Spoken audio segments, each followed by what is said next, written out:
जय श्री राधे कृष्ण। आप सभी का आपके अपने YouTube चैनल पे बहुत बहुत स्वागत है। आइए आज आप सब सुनेंगे श्री कृष्ण जन्माष्टमी की कथा।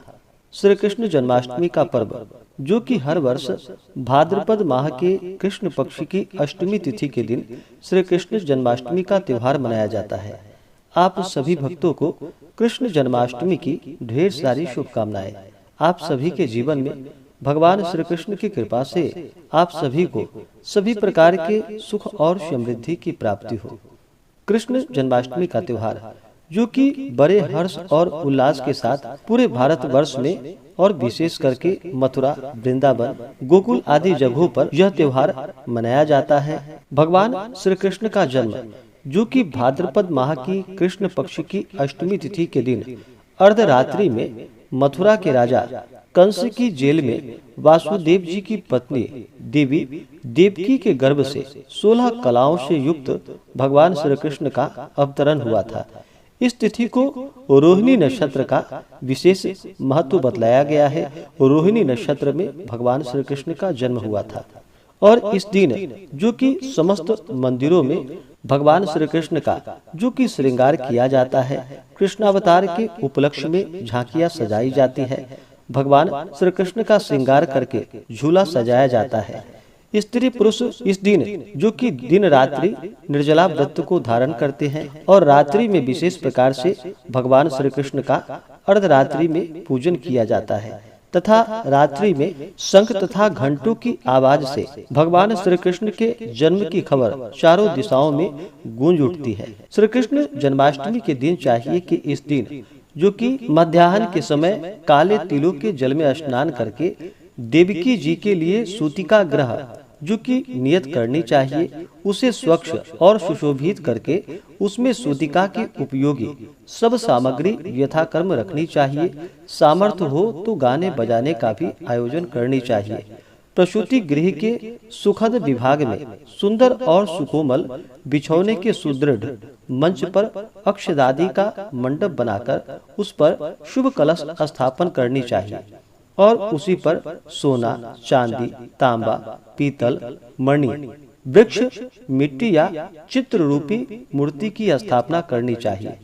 मूर्ति में सद्यतः प्रसूत श्री कृष्ण को स्तन पान कराती हुई यानी कि दूध पिलाती हुई माता देवकी हो और लक्ष्मी जी उनके चरणों को स्पर्श करती हुई बैठी हुई हो, ऐसा भाव प्रकट करे। इसके बाद यथा समय भगवान के प्रकट होने की भावना करके वैदिक विधि से पौराणिक प्रकार के अथवा अपने सांप्रदायिक पद्धति से भगवान का पंचोपचार, दशोपचार, खोटसोपचार विधि से भगवान का पूजन करना चाहिए। आभरण पूजा आदि करनी चाहिए और इस समय जो कि पूजन में देवकी, वसुदेव, वासुदेव, बलदेव, नंद, यशोदा, लक्ष्मी और भगवान श्री कृष्ण का जो कि पूरे विधि विधान के साथ पूजन करना चाहिए और भगवान श्री कृष्ण को विशेष करके माखन मिश्री का भोग लगाना चाहिए और अगले दिन जाकर के सूर्योदय के बाद फिर पारण करना चाहिए। रात्रि में माखन मिश्री का भोग लगा करके आप उसका प्रसाद के रूप में ग्रहण करें और सभी को वितरित करें। यह व्रत जो धारण किया जाता है, इस व्रत को जो कि खासकर भाद्रपद कृष्ण अष्टमी तिथि को रोहिणी नक्षत्र हो उस दिन लेनी चाहिए। सप्तमी युक्त अष्टमी व्रत को धारण नहीं करना चाहिए। अष्टमी युक्त नवमी हो तो उस व्रत को लेना चाहिए और उस दिन भगवान का पूरे विधि विधान के साथ व्रत धारण करके अर्धरात्रि में पूजन करना चाहिए। इससे भगवान योगेश्वर कृष्ण अपने भक्तों के सभी प्रकार के पापों को नष्ट कर देते हैं तथा सुख और समृद्धि का आशीर्वाद प्रदान करते हैं। तो आइए सुनते हैं श्री कृष्ण जन्माष्टमी की कथा। तो बोलिए प्रेम से भगवान श्री कृष्ण की जय। बहुत समय पहले की बात है, द्वापर युग में पृथ्वी पर राक्षसों का अत्याचार बढ़ने लगा। पृथ्वी गाय का रूप धारण कर अपनी कथा सुनाने के लिए तथा अपने उद्धार के लिए ब्रह्मा जी के पास गई। ब्रह्मा जी सब देवताओं को साथ लेकर पृथ्वी को विष्णु भगवान के पास क्षीर सागर में ले गए। उस समय भगवान विष्णु अनंत शैया पर शयन कर रहे थे। स्तुति करने पर भगवान की निद्रा भंग हुई।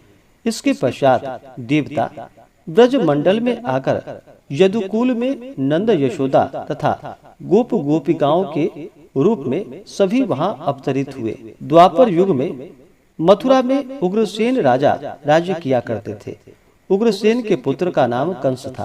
कंस ने उग्रसेन को बलपूर्वक सिंहासन से उतारकर जेल में डाल दिया और स्वयं राजा बन बैठा। कंस की बहन देवकी का विवाह वासुदेव के साथ हो गया। जब कंस देवकी को विदा कराने के लिए रथ पर बिठा करके साथ ले जा रहा था तो आकाशवाणी हुई कि हे कंस, जिस देवकी को तू बड़े प्रेम से विदा कर रहा है उसका 8वां पुत्र तेरा संहार करेगा। ऐसी आकाशवाणी की बात को सुनकर कंस क्रोध से भरकर देवकी को मारने को तैयार हो गया।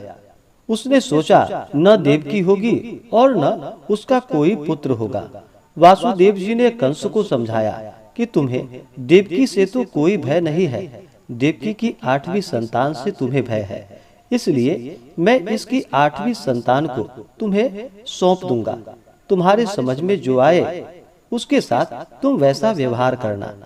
कंस ने वासुदेव की बात को स्वीकार कर ली और वासुदेव देवकी को कारागार में बंद कर दिया। तत्काल नारद जी वहां आ पहुँचे और कंस से बोले कि यह कैसे पता चलेगा कि 8वां गर्भ कौन सा होगा, गिनती प्रथम से या अंतिम गर्भ से शुरू होगी।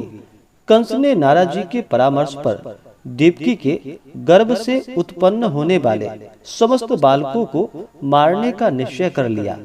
इस प्रकार एक एक करके कंस ने देवकी के 7 बालकों को निर्दयता पूर्वक मार डाला। भाद्रपद माह के कृष्ण पक्ष की अष्टमी को रोहिणी नक्षत्र में भगवान श्री कृष्ण का जन्म हुआ। उनके जन्म लेते ही जेल की कोठरी में प्रकाश फैल गया।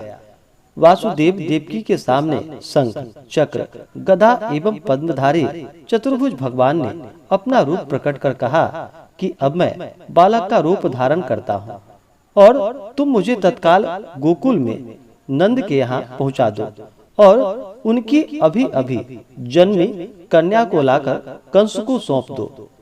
तत्काल वासुदेव जी की हथकड़ियां खुल गई, दरवाजे अपने आप ही खुल गए, पहरेदार सो गए। वासुदेव श्री कृष्ण को लेकर के गोकुल की ओर चल दिए। रास्ते में यमुना श्री कृष्ण के चरणों को स्पर्श करने के लिए बढ़ने लगी। भगवान ने अपने पैर लटका दिए। चरण छूने के बाद यमुना घट गई। वासुदेव यमुना पार कर गोकुल में नंद के यहाँ गए। बालक कृष्ण को यशोदा जी के बगल में सुलाकर वहां से कन्या को लेकर वापस कंस के कारागार में आ गए। वह कन्या जो कि माता दुर्गा का अवतार थी। कन्या के रोने पर कंस को खबर दी गई। कंस ने कारागार में आकर कन्या को लेकर पत्थर पर पटक कर मारना चाहा, परंतु वह कंस के हाथ से छूटकर आकाश में उड़ गई और देवी का रूप धारण कर बोली कि हे कंस, मुझे मारने से क्या लाभ, तेरा शत्रु तो गोकुल में पहुंच चुका है। यह दृश्य देखकर कंस हतप्रभ और व्याकुल हो गया।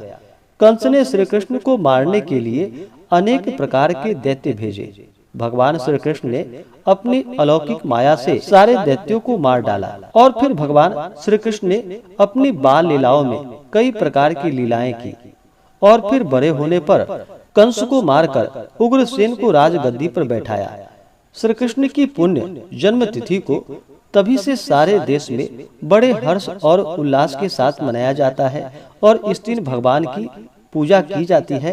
इससे भगवान श्री कृष्ण अपने भक्तों पर अति प्रसन्न होते हैं और अपने भक्तों के सभी प्रकार के दुखों को दूर कर देते हैं तथा सुख और समृद्धि का आशीर्वाद प्रदान करते हैं। तो बोलिए प्रेम से भगवान श्री कृष्ण की जय, उनके माता पिता की जय, सर्वदेवी देवता की जय। तो आशा करता हूँ कि यह जानकारी आपको अच्छा लगा हो। ऐसे ही ज्ञानवर्धक जानकारियाँ प्राप्त करने के लिए हमारे इस चैनल पे अगर आप नए हैं तो चैनल को लाल बटन दबा करके सब्सक्राइब करें, साथ में बेल आइकन घंटी को दबाएं ताकि मेरे वीडियो का नोटिफिकेशन आपको समय से मिलता रहे। वीडियो को लाइक करें, शेयर करें। सुखी रहें और स्वस्थ रहें। जय श्री राधे कृष्ण। धन्यवाद।